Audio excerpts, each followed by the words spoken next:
Hey everybody, James Robert Elliott here. I'm with Emily Beeson, and we're going to talk to you today about embracing the haters and also creating habits for your success and for success specifically in business today. But again, this is going to permeate out to life as well. I'm not sure you'd agree, Emily, but I think success. Oh yeah, How you do one thing is how you do everything, like T. Harv Eker of Millionaire Mind says, and I think it permeates and I think it cross pollinates for sure. absolutely. It's very Yeah. cool. Very cool. So Emily does a lot of cool things. I would say she's a foundational business a business foundation mentor coach. She teaches the conversations, teaches marketing, and how to set up a successful business, how to have a successful business, among other really cool things as well, and gets people going and doing the right things right. So let's first start off. What are some of the worst habits? What are some of the worst habits for success that you see people having and that people unfortunately maybe even unknowingly do? Yeah, one of the things that I've been dealing with myself is the caring about what other people Mm. think too much, and that self-doubt that creeps in. Like I'm not perfect, so I'm not going to go out till I have it all together. And if you wait until you have it all together, you're never going to get it done. So Exactly. Exactly. um, and people are going to judge you no matter what. That So you might as well go out and do the things that bring you joy, because you never know how far you can go until you take the first step, and then keep taking more. right, and I think it's so important because we're so people are so worried about what people think of us. What they're gonna say. What and our parents. My parents didn't say this a lot, but a lot of parents is like, what would people say? What would people think? And that's a lot. Oh my God, that's a lot of the programming that people get, among other things. My programming was different, but a lot of it's like, what would people say, or what would people think, or you gotta a lot of times, if whether it's community or culture or religion or parents or teachers, authority figures, they're conditioning us, media, news, whatever it is, the government, it's conditioning us with these messages, whether something's okay or not, whether you should or shouldn't do something, whether you have to or can or can't do something. We're being conditioned, really out of success. I did actually an interesting for one of my trainings with one of my mentors. I interviewed him last night, and he and Tony Robbins say that people are really being conditioned out of success. And I think they're right, because there's so much, oh, you can and you can't, you should, you shouldn't, you have to, that's not what a good girl, a good boy would do, or that's not professional. Who's to say, right? Different people Right. resonate with different people. And I love our topic here, embracing the haters. And yes, we know we spelled it wrong, but for some reason, Restream and LinkedIn would not let me correct the typo, unfortunately. So we know it's embracing the haters. Sorry about that, guys. But again, I think it's a key point you bring up, that when we worry about others, we're never gonna achieve our goals. We worry what people think about us. We're never gonna achieve what we want. What's tell us more. Let's bridge to people pleasing, because it's similar yet different. Do you Yeah. see a lot of either people pleasing or parental pleasing? Got to please the parents, or the Oh parents yeah. want to be able to brag about you to their friends. So if you're not a doctor or a lawyer or accountant or something similar, they're on your case, or they whatever happens. But tell us about that. What is your experience seeing that hold people back? Yeah, I think a lot of it is accepting other people's limits as your own. And when you start to recognize, like, that's not a limit of mine, that I can go further than that, and doing it out of love, Mm. saying I can respect that this is a limit that you have right now, and maybe limit isn't um something that they would care to be be Yeah, called out on, yeah, yeah, um, exactly.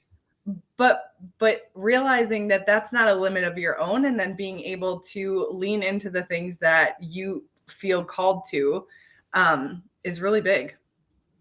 I And think you're right. Go ahead. yeah, I've seen people take on, like, well, what would my parents think? Well, and it's like, well, what if they're proud? Like, it doesn't always have to be a bad thing. Mhm. And a lot of the times we assume that people are going to think a certain way about something, and they're not, you That's know? also true. That's also true. I think we're so worried what people think, but we're forgetting that everyone just like us, is wound up in their own their own shit. I use that word, their own shit, because they are wound up and worried about their own stuff. Most people, unless they have nothing better to do, don't tend to troll or complain, unless they have really some mental health issues, don't tend to really troll or complain or bring down others unless they have some work to do.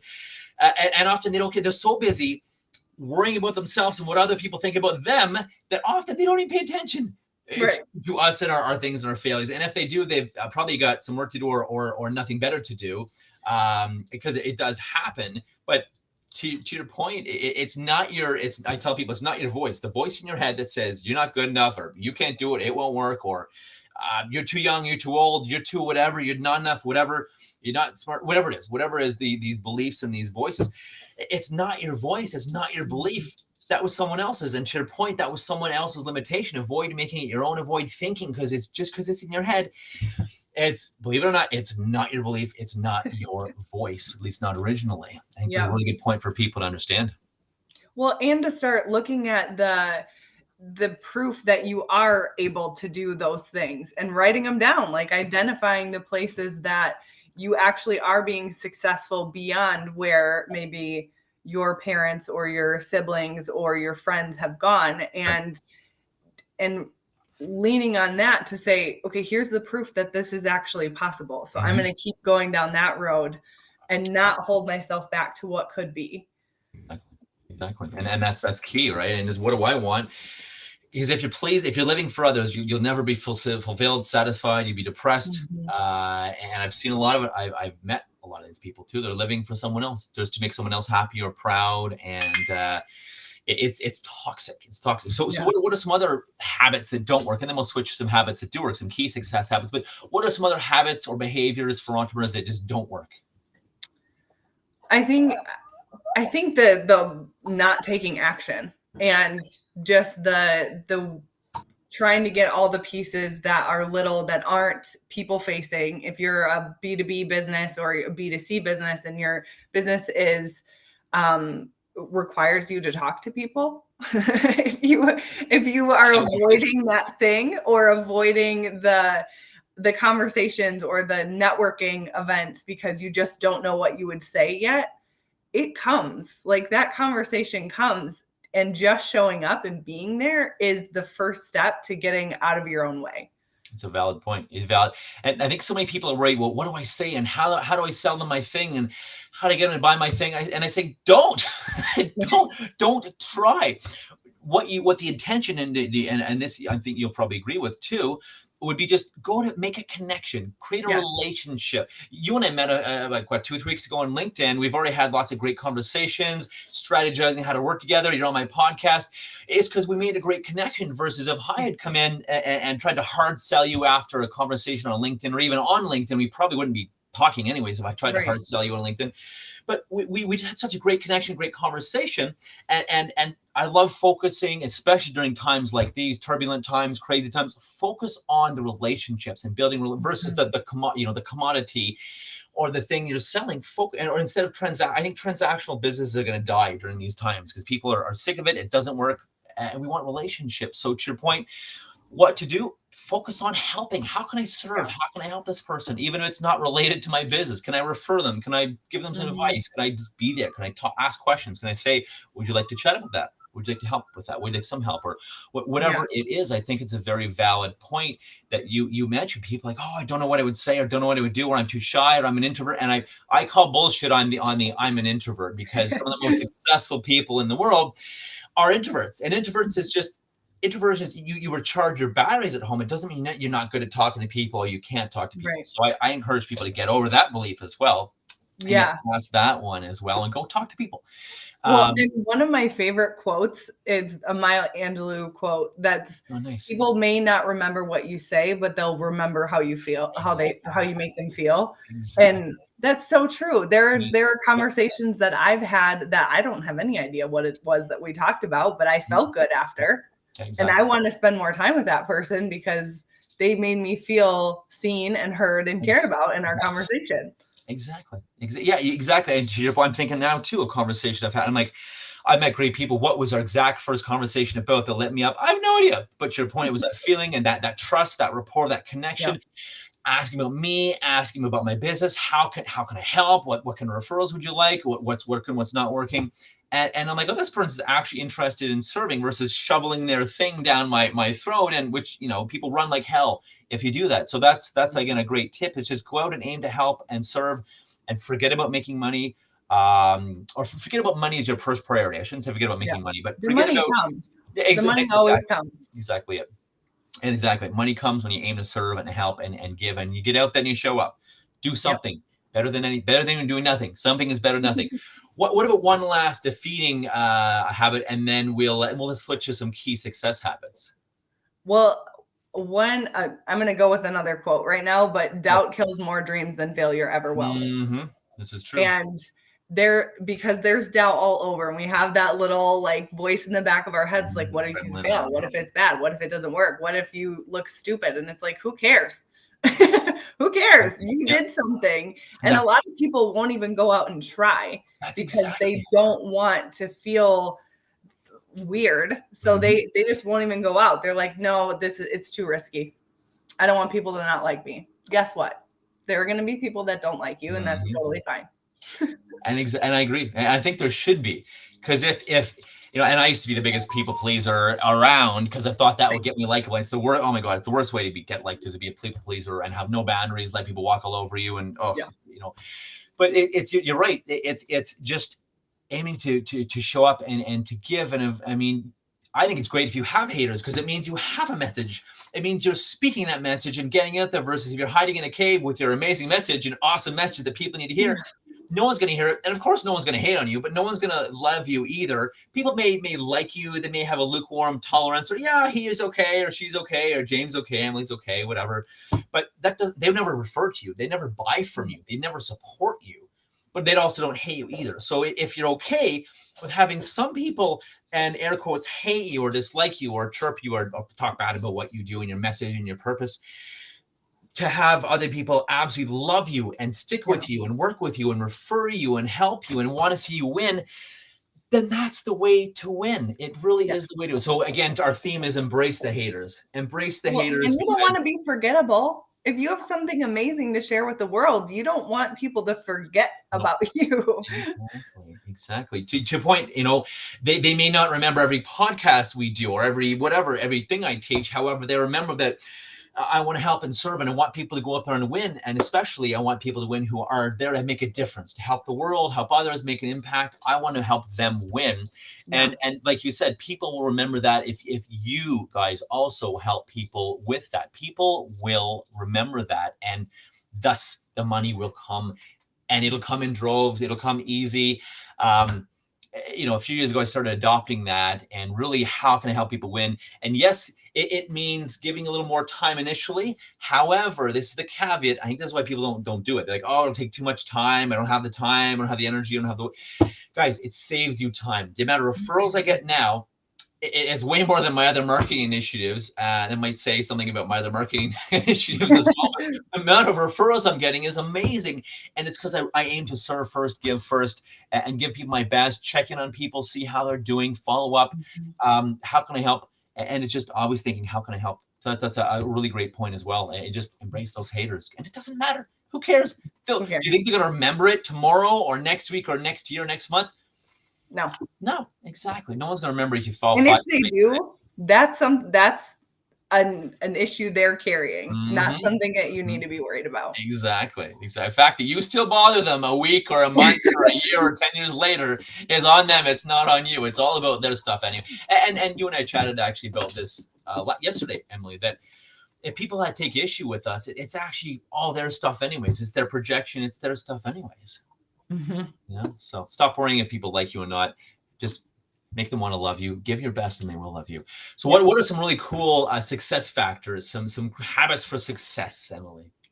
I think, like, for me, it's been focusing on like the little actionable things I can do every day to get me closer to that goal. Because before, I was looking at what is the big goal at the end of the year. What is it that I want to accomplish? But I didn't break it down into the small, successful daily habits that I was putting in place. And when you know that you're knocking out those couple little things, and you have like key performance indicators for yourself, especially if you're a solo entrepreneur. You definitely need to have those for your own self to keep you accountable.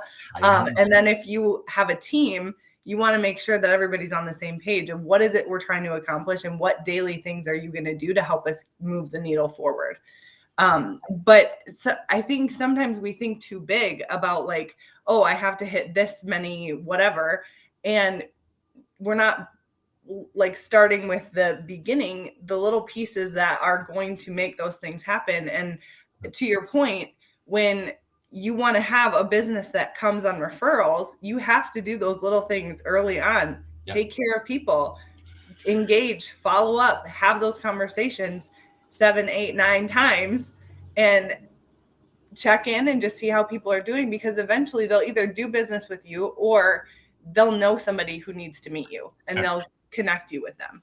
Fair point. And it's, I mean, we were talking about that yesterday. I asked you who I could refer to you. You asked me who you could refer to me. And it was just natural. It wasn't like, okay, well, we better talk about business. It's just like natural. How can I support? And I think that really comes with building building great relationships. One of the things you can teach people how to do, and one of the things I can teach people how to do with some of the courses with NLP, with the tools, how to get that trust, how to get that rapport quickly, the credibility, how to create great relationships, how to effectively communicate your message and actually have people hear what you're saying, versus statistically 60-80% of people are missing our message because of mismatches in communication and learning styles. So if you guys want people to hear you and understand you, you don't have to learn from me, but learn NLP. It'll like the conversations will be up 10 levels. And I mean, what's going to happen if 60-80% of people are not understanding your message, are not really hearing your point or your value, they're not seeing your value or why they should work with you, or they're not making sense of you, your business, your value, why they should refer you or do business. So I think that's a key point as well. It's another success factor. What's another one, Emily?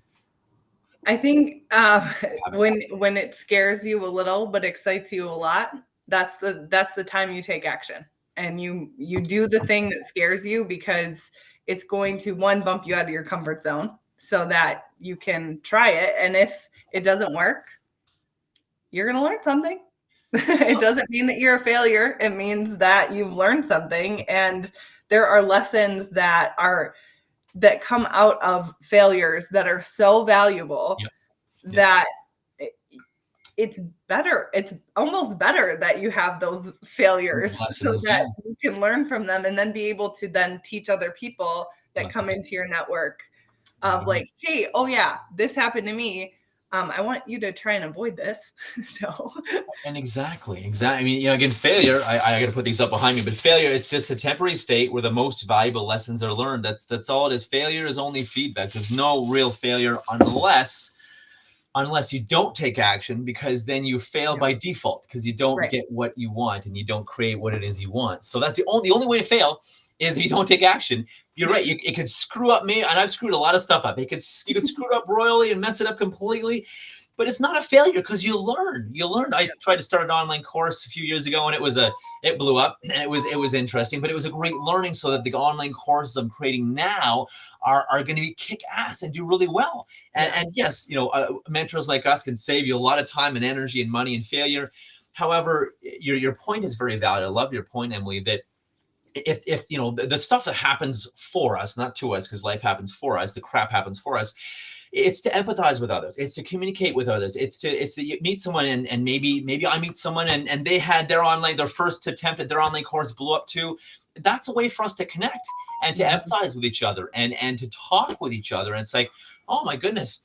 You did that. Oh my God, I did it too. Mine blew up. What did you use? Oh, what did you do wrong? What did you learn? Oh my God, yeah. And that's like instant connection, instant rapport, as well, instant trust, versus, well, I haven't done anything, and so I don't know what to talk about. I don't have any value to give you, versus, no, you don't want to go with A, you want to go with B. Or if you try marketing, you should probably zig instead of zagging. That's what I've learned from you can give tons of value by taking action and failing, or, I prefer getting feedback and learning. So that's an awesome one as well. What else? What else? Big success habits. I just had one that was, I was thinking about like the way that we, when you're going out and trying something new, and just jumping off the deep end and knowing that it's you're going to learn through doing. True. And Yep. it's going to be messy. But if you're showing up authentically every time and putting your best foot forward and apologizing when things go wonky, like Yeah. people are going to appreciate that, because this was what I was thinking, is Perfect. that there's not a single person on this planet that's perfect. Not one.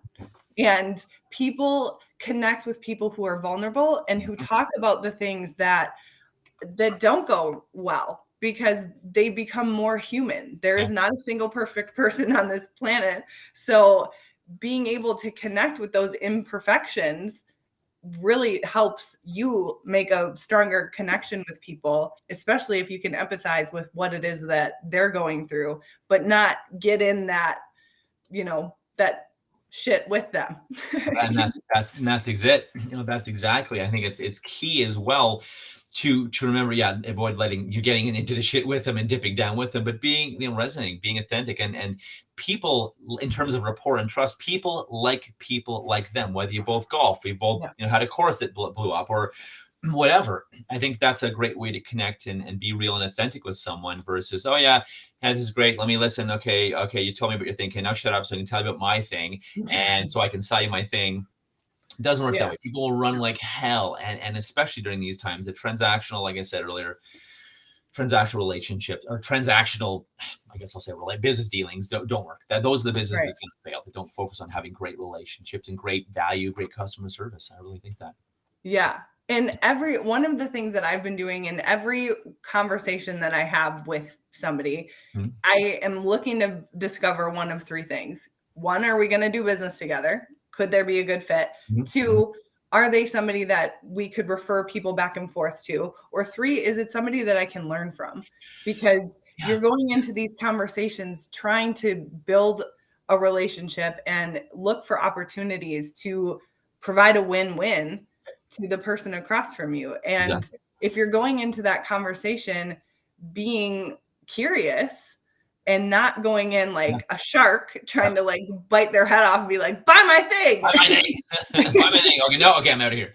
You're going to get a heck of a lot further. And there are going to be things where they say, hey, I actually need speakers for this topic. Or, hey, I know somebody who is really struggling with that you need to meet. Or, oh, I have 3 people in my network that have been talking about this and I'd really like to introduce you.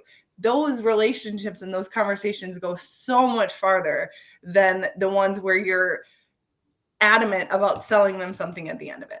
And like you said to me yesterday, it was proof in the pudding that you said to me, hey, since coaches are such a great fit for some of the tools you teach, I know a lot of coaches. Let me connect with some of these coaches and whether there's an alignment, whether you can support each other, refer each other. Maybe they're interested in learning NLP and some of the kick-ass, leadership and mentoring tools you teach.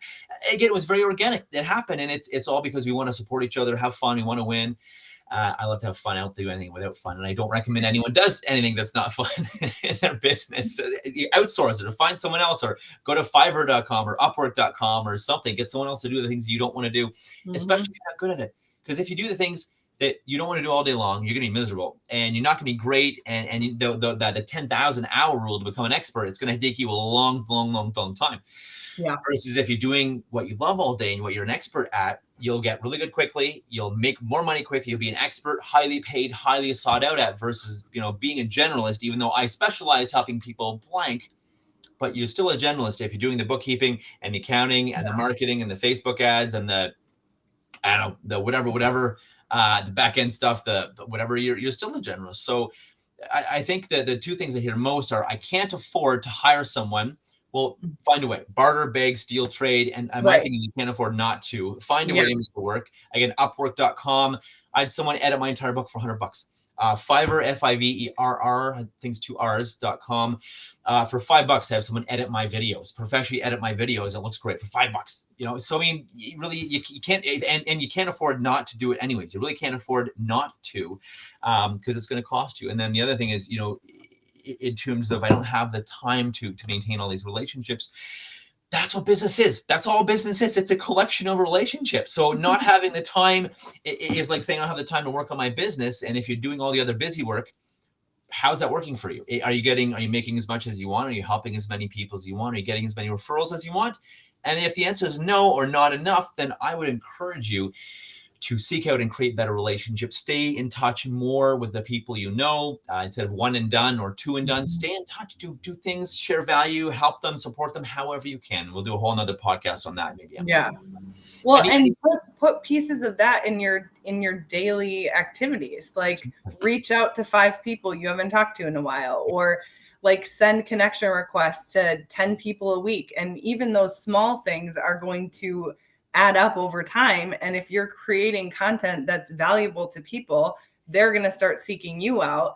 And I got to a point when I was creating content on LinkedIn that there wasn't a single networking event that I could go to without somebody saying, "Oh my gosh, I see your stuff on LinkedIn all the time." And I was like, "I've never met you before. That's awesome." The first conversation was really easy because they already sort of knew me. Exactly. And then that conversation went a little bit further because I was selling myself, not really realizing I was doing it just by showing up. True. And this is a great point. And they already know you, they like you, they trust you. And I think we all need to get out of our own ways. And I mean, I get my own way sometimes too. We need to get out of our own ways and create content, real content, not the bullshit stuff of this is my perfect life and this is what you can have if you work with me. No, like real content, real value, right? And because you're going to stand out. Otherwise, if you do, oh, this is my perfect life, you're going to get lost in the shuffle. And versus giving real value to people, to your point, you're gonna meet people, or they're gonna see you or hear from you, and they already trust you, they already like you. So the sales process or the relationship process or the referral process is far easier. Wow, this has been a great conversation, Emily. I loved your stuff I saw online. Yeah, I'm gonna definitely refer to you, right? It's a massive difference. That's a great. I think it's a great last point as well. Give value, create content, however you do it, written or newsletters or videos. Video's king these days. Video, podcasting, or posting on different social media. Just copy and paste it to multiple social media. I think everyone's like, oh, you need a different message for different social media. Maybe, however, that's a lot of work. Exactly. And your message should be your message. I'm no less or more professional on LinkedIn than I am on Facebook or Instagram or YouTube. Now, I'm not unprofessional, but I'm also very raw and real, and that's not for everyone. And that's okay. I embrace those haters. You don't like me? That's cool, because that means there's people that do love what I do because I have a strong message, and I say it like it is, and not everyone likes that, and that's okay. But I mean, copy and paste it into your multiple, oh my goodness, social media platforms where your people are. You don't have to use them all. Where are your people? Live there, and that's all you need. Yeah. And actually, that's a really good point, because if it does irritate something, it gives them an opportunity to look inward and be like, why does that bother me? Exactly. And then call you and say, help me figure this out. Where did this come from? Exactly. And it's, sometimes one of my mentors, she would, in a polite but snarky way, when someone would put a negative comment on anything she did, she would respond, thank you for your comment. And through the basis of perception is projection, how is this actually about you? And would you like some help with that? And it's genius. It's genius. And sometimes she get a screw you or F you. Sometimes they get, well, you're right. And well, do you have time to talk? You're probably right. I'd like to talk more. So it'll go either way. But again, breaks the haters. Yep. Awesome. So I have your information down here at the bottom of the screen. How can people reach out to you? What's the best way to reach out to you? Well, if they want to connect with me on LinkedIn, that's great. Otherwise, you can go to my website, blueheronbusinesspartners.com, and schedule some time to chat. And there are a couple ways that we work together, and we would, first of all, just have a conversation and see if we're a good fit. And I like to meet new people and be able to connect them with people in my own network. So first conversation is going to be a networking conversation anyway. I love it. Amazing. Well, thank you. This has been awesome as usual. I love our conversations. And again, guys, we met a few weeks ago off of a LinkedIn connection. And we didn't do a hard selling each other. It's like, what do you do? How do I help? How can I create value? What cool stuff can we do together? Tell me about yourself. How did you get into this? What's your big why? And here we are. This is how it works. Right. And we're talking already about referring each other. I want Emily to do a training for my people, another opportunity for her to get in front of folks that can hire her. We do the podcast. Again, Emily, she's like, hey, I have some coaches I can refer. I have some people that may be interested in what you do.